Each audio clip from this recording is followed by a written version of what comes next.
All right, what is going on, everybody? Welcome on into the Auburn Daily Show. I'm your host, Lance Dawe, hanging out here with you on this beautiful Thursday afternoon in Auburn, Alabama. No Zach today, riding solo on the Thursday edition of the Auburn Daily Podcast. Today, I want to get to something that I wrote about just a couple of days ago. Now, if you've been following along over on auburndaily.com, you saw on the 7th, I put out a stat of the day article, as we try and do every single day here over at Auburn Daily. And the question was, what is Auburn football's deepest unit in 2023? I want to dive into what we discovered in that article. Also, going to talk about Auburn in the NFL, six players getting drafted, or excuse me, not six players getting drafted, six players getting invited to the NFL draft combine.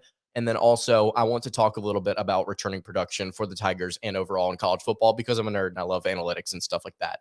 If you have not subscribed to the show already, please make sure that you do that. If you're listening on podcast, you can follow us on Twitter at the Auburn Daily. Make sure you are following us both on YouTube and on Twitter to stay updated on everything going on over on the site if you're not already checking out auburndaily.com as well. So let's go ahead and get into it. So again, like I mentioned, we try and put out a stat of the day article every single weekday here on the website. And the question again was, what is the Tigers' deepest unit on roster? So in order to kind of figure that out, outside of just looking at the bodies in the room, I decided to go through Pro Football Focus and add up every single position's snap counts. And the reason that I did this is to kind of get an idea, okay, as to how much legitimate playing time is Auburn returning. It's not just, oh, well, this guy's a senior. The question is, okay, well, how much has he actually played? And I specifically went and added up every snap from the 2022 season. I did not count seasons prior. I think it's important to kind of keep that in mind as we work with some of these transfers as well. Clearly, some of these guys are more experienced, but to be completely honest with you, if I went through and ran the numbers with every single year of college that every single one of these players have had, it's not necessarily going to skew the numbers as much or as differently than they already are. So let's go ahead and get into it. I want to note something here. I added up every single position snap count, and then I also did every single average snap count for each individual player at each position to kind of give you an idea of what the average player at that spot, how much experience does he truly have. Wide receiver has over 1,400 snaps in between 9 players. That is 1,403 snaps. Tight end has 1,086 over 5 players. Tackle is a really interesting one that we're probably going to talk about quite a bit today. 1,989 snaps. And that's between 3 players, but we're going to get to why maybe that's interesting in a second. Guard has 755 snaps in between 3 players. It's one of the least experienced units on the team. Center has 1,999 between 3 players. Halfback has 911. Obviously, with Tank Bixby gone, that number goes down a little bit. Quarterback, 825 snaps through 3 players. Cornerback instead of cornerback, excuse me, has 2,273 between 4 players. Defensive line has the most snaps out of anybody, the most experience in terms of raw snap count on the roster, 2,528 snaps in between 9 players. Edge, 438 snaps in between 2 players. This is the thinnest unit on the roster, hands down. Linebacker, 1,556 snaps in between 8 players. And then safety, 1,905 snaps in between 7 players. So a couple of things to note there right off the bat. Tackle obviously is a big number on the offensive side of the ball. In fact, it's the largest number that the Tigers have on that side in terms of just raw snap count from 2022. Defensive line, like we mentioned, is the most experienced unit on the team with over 2,500 snaps in between these 9 players that the Tigers have. And again, I want to reiterate, this also includes some players from the transfer portal. It includes all 12 players from the transfer portal that Auburn has added. Tackle, though, is an interesting spot. So it's almost 2,000 snaps worth of experience in between 3 players. So obviously the average snap count is going to be very high, which we're going to see in a second. But the interesting thing here is that the only player on roster that was not a transfer tackle that Auburn returns, I mean, they return a few, but the only player that got any meaningful playing time that actually got to see the field had 1 snap. According to PFF, Avery Jernigan at some point played tackle. I might have misread it. I looked back over it a couple different times. I'm going to have to go back and look, but it was 1 player on the offensive line for Auburn that is returning that played tackle. It got one snap. Auburn had one snap of experience at tackle heading into this season. Had they not gone out and gotten Gunnar Britton and Dylan Wade, that is huge that they ended up getting them, because statistically it ends up being their most experienced position on roster. If you want to listen back to Tuesday's episode and Monday's episode, Zach Blackerby and I on Tuesday, Dylan Lark and I on Monday talked a lot about Gunnar Britton and about how excited we are for him heading into this year. He may be one of the most valuable pieces on this roster already, and he may end up being one of the most valuable players at the end of the season, barring injury, of course. But tackle is an interesting spot, again, because of just the lack of experience previously. Wide receiver is another spot that I thought was really interesting, with 1,400 snaps in between 9 players. Wide receiver ends up averaging out as one of the least, it actually is the least experienced group, with only 156 snaps in between these 9 players on average. But I also think it's interesting to note that the Tigers, while maybe lacking experience, so to speak, in that department, also, have a lot of guys in that room that I think could potentially pop off. Landon King is somebody that hardly didn't get any playing time last year that honestly should have gotten more. Nick Mardner from the transfer from Cincinnati is in now. Javarius Johnson's probably going to get a little bit more playing time, simply because I think Auburn's probably going to be throwing the ball a little bit more. They're going to have more receivers on the field, period. So that I expect that number to go up, and that's not something I'm particularly concerned about. Tight end, there will probably be 500,000 snaps in here if John Samuel Schenker was still here, but he has graduated. The fact that Rivaldo Fairweather is in this spot has definitely elevated this. I'm curious to see what he does for Auburn in terms of what his experience brings to the table. Guard, like I mentioned a couple minutes ago, it's thin, but I also think Auburn has depth here. They've also brought in some freshmen that I think they may be excited to play. Same with center, almost 1,200 snaps between 3 players. Connor Liu is somebody that I think could also make the 2 deep here, if I'm being completely honest, before the end of fall camp later on this season. Halfback is also something I don't think people should be concerned about. Less than 1,000 snaps here between 4 players, but Jarquez Hunter, Jeremiah Cobb, Damari Alston, Brian Batty. I mean, these guys are really, really talented. I'm excited to see what this backfield does. I'm excited to see how Philip Montgomery and Hugh Freeze utilize this. Are they going to make Jarquez the bell cow back? I think a question we're going to have to ask at some point through the summer is, will Auburn see a 1,000-yard rusher? Because it's been kind of a streak here without Auburn actually seeing one of those for quite some time after being one of the nation's leading teams in that department. It's going to be interesting to see how that group is used. Quarterback, this number may go up here in a few weeks, just depending on what Auburn does in the transfer portal, a couple months, I should say.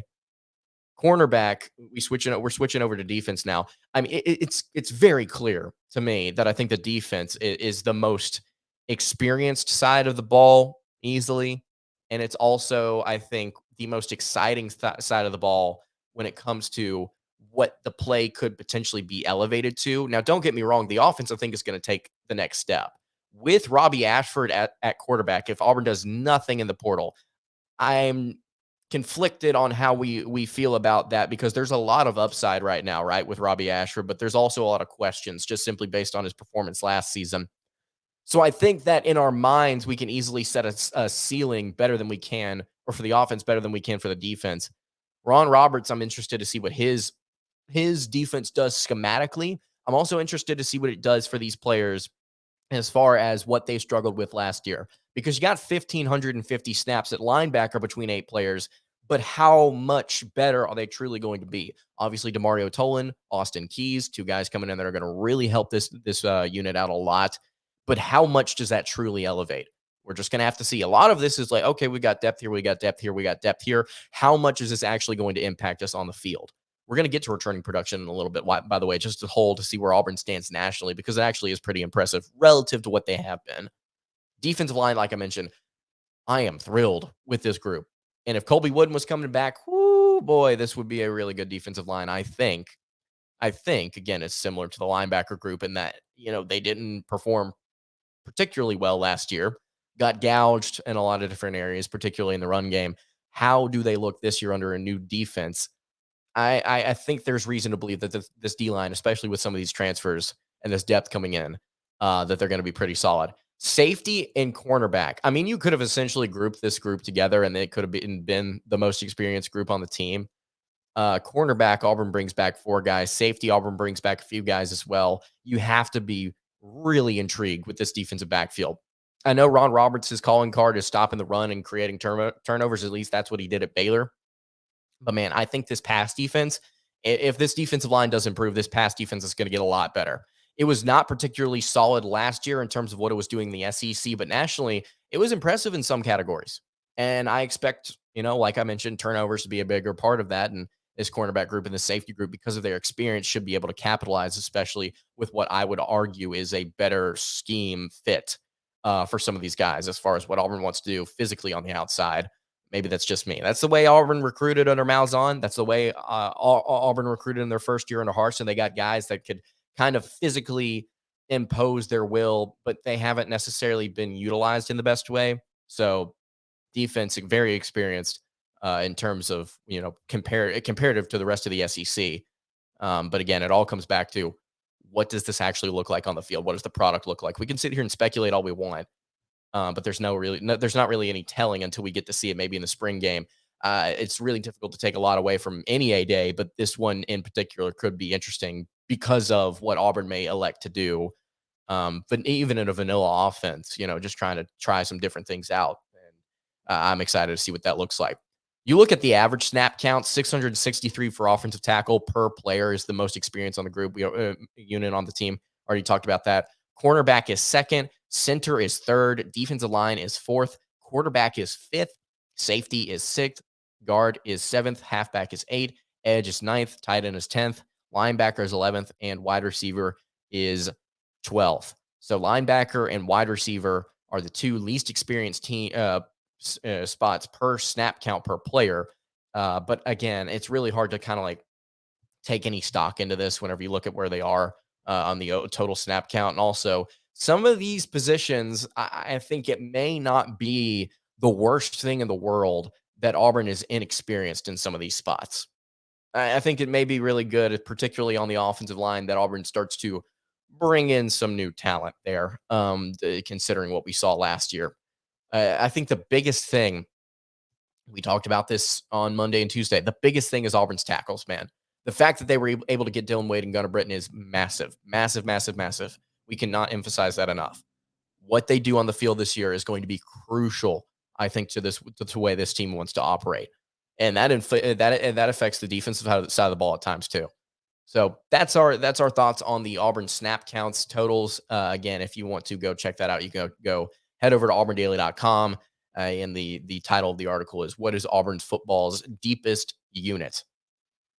All right, before we continue along to, just kind of combing over 6 Auburn players invited to the combine, I want to kind of dive into some of the ESPN returning production that Bill Connolly's put out. Before we get to all of that, I want to tell you guys about our friends over at NordVPN. Staying safe online is an ever-growing difficulty. You can be exploited by hackers really easily online nowadays, just kind of browsing the web. It's really easy to get kind of pulled into something without knowing what's truly going on behind the scenes. NordVPN, though, can help you stay secure, allows you to change your IP address, making it really hard to track, securing your privacy. And NordVPN is giving Auburn Daily listeners and readers a very special deal. If you want to check out the link in the episode's description today, you will easily start to improve your browsing experience by becoming more safe in what you're doing online and making sure that you're not heading into any places online that you shouldn't be. And if you do, NordVPN is going to be able to have your back there. So again, head over to NordVPN, click the link in the description. Thank you so much to NordVPN for sponsoring this video. Are continuing along here on the Thursday edition of Locked On Kentucky. Lance Dawe can't talk here with you. Auburn football has 6 players that have been invited to the 2023 NFL Combine. Those 6 players are, if you have not already seen, Tank Bigsby, Colby Wooden, Derek Hall, Eku Leota, Owen Papo, and Anders Carlson. Only 1 offensive player there, 1 special teams, 4 defensive players. I think the only thing that I have to kind of take away from this is the fact that Auburn has several players that, according to NFL draft scouting websites, whatever you may want to call them, Auburn's got a lot of players with 3rd round value. Now, I think the word value is interesting there because these guys may end up being worthy of 3rd round selections, but they're not. I don't think most of these guys are going to end up being 3rd round selections. Tank Bigsby would start this off here. I'm really curious to see what teams are interested in him. I definitely think a place like the Bills could be an interesting spot to kind of complement him with what they've got going on in their backfield right now. If I'm not mistaken, it's David Montgomery in their backfield right now. I may be completely off on that, but Bigsby is somebody that needs to go and be a complimentary back, I think, in the NFL right out of the gate as a rookie to somebody that can kind of lead the way. He needs to be the number two in a 1-2 punch in the NFL to start things off. I don't know if throwing him into the fire and saying, "All right, you're our number one guy," is really the best thing for any team to begin with. Not because of his lack of ability. Obviously, he's one of the most talented players Auburn's had in a while in that running back spot, but it seems like there are a few other running backs in this class that are maybe more suited for that. And so Bigsby, I think to start things off would definitely be better off getting a spot where he can kind of develop and learn and grow. Colby Wooden is another guy that I think I've seen has third round value as well. Colby Wooden and Eku Leota are really interesting considering how little they have kind of like produced. Part of it being injury, obviously, but Colby Wooden is somebody that I think NFL teams has to be very excited about simply because of one word. It's something that you hear a lot whenever it comes to professional sports. It's the versatility. I'm sorry, my mind completely blanked out. At 6'8", 260. I mean, essentially, this guy is one of the better pass rushers Auburn's had, especially paired with Derek Hall. What he does against the run, I think may be brought into question at times. So again, it's physically, I think he's really, really exciting for different teams. And then I also think that, in terms of longevity, you like the versatility that Wooden brings to the table. But is he a third round selection? I'm thinking maybe fourth or fifth, somewhere around there, if I'm being completely honest. Derek Hall is somewhere between a late first rounder and a mid second rounder. I think Auburn fans got themselves hyped up on Roger McCreary potentially going in the first round last year. I'm going to stick with that narrative and say I don't know if Derek Hall is going to be a first round draft pick. Nothing of his own that he could really do about that.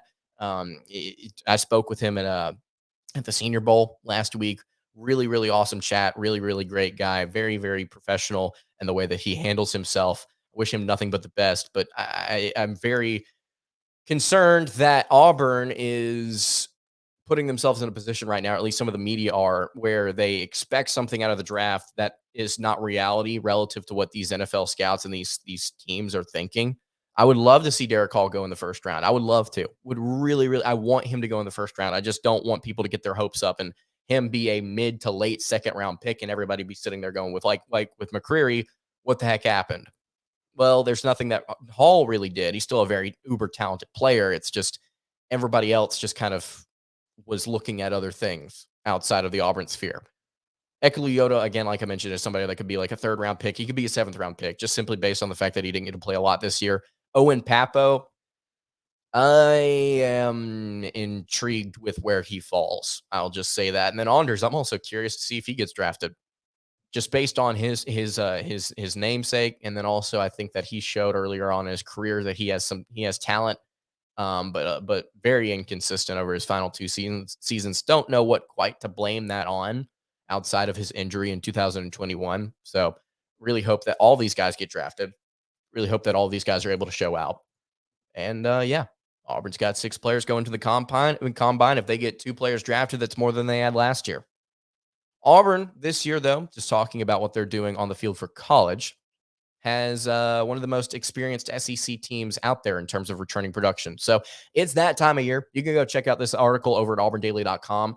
I would prefer, if you're going to look at the returning production, to head over to auburndaily.com and then click the link that we have in bold for Bill Connolly's college football team's returning production article, or you can head over to ESPN.com and just check that out as well. It's an ESPN Plus article, so if you're not subscribed to ESPN Plus, you're going to have to pay to see it. But I would highly encourage you guys to go check that out instead of me just reading off every single team on here, because that would not be right. But the Tigers, in Bill Connolly's returning production article, which he does every single year, comes in at number 28 nationally in returning overall production. Now, you may say, well, why is this relevant? Well, last year Auburn was 66th nationally, and in 2021 they were 54th. And for as long as I've been doing this, they have consistently fallen somewhere between that 70 to 50 range. They have consistently been like bringing back 65% of their production for what feels like forever. That's just kind of been what Auburn is. They've managed the roster pretty well relative to some other schools. They don't have a ton of turnover consistently, and they've just kind of been solid in that department. But they've never been truly good whenever it comes to bringing back a lot of different pieces. At least, again, not from what I've seen. The thing that makes returning production so important is not necessarily, oh, well, more experience means more wins. That can be the case in some teams' circumstances, but I think overall it would be agreed upon that if you have more experienced players that are talented, that's the specific point there, then you are going to have more success than you did the previous season. And the fact that Auburn is not having to kind of bring in 500,000 players, I mean, they brought in a decent amount, but they're not going to be able to have to bring in 500,000 players, particularly on the defensive side of the ball here, is really, really nice. So again, like I mentioned, Auburn 28th nationally in returning production. They bring back 71% of their production, so to speak, from last year. Again, if you want to go read the kind of breakdown on how Bill Connolly runs these things, what production is, why it's valuable, you can again go check that out over on ESPN.com, and it's an ESPN Plus article. 72% of offense production is coming back for the Tigers. That is 44th nationally. 71% on the defensive side of the ball, so that's 38th nationally. Add that together, that's good for 28th best in the country. That is third in the SEC. There are only two SEC teams that bring back more production than Auburn. That is Texas A&M and Missouri, excuse me, who are both top 10 nationally in returning production.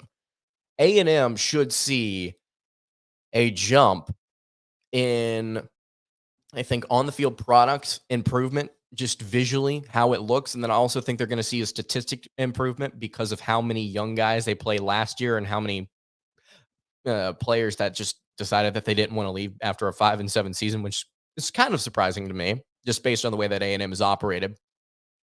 Missouri is also another interesting school. This doesn't necessarily feel like a make or break year for Eli Drinkwitz, but the fact that he's able to bring back a bunch of guys from last year is nice. Not too thrilled about his quarterback situation there in Como, but that's just kind of what they have to deal with. I mean, same thing here. I mean, a lot of people looking on the outside into the situation will say that Auburn's quarterback situation is bad, but I don't necessarily know if that's true. So, what do we know about Missouri?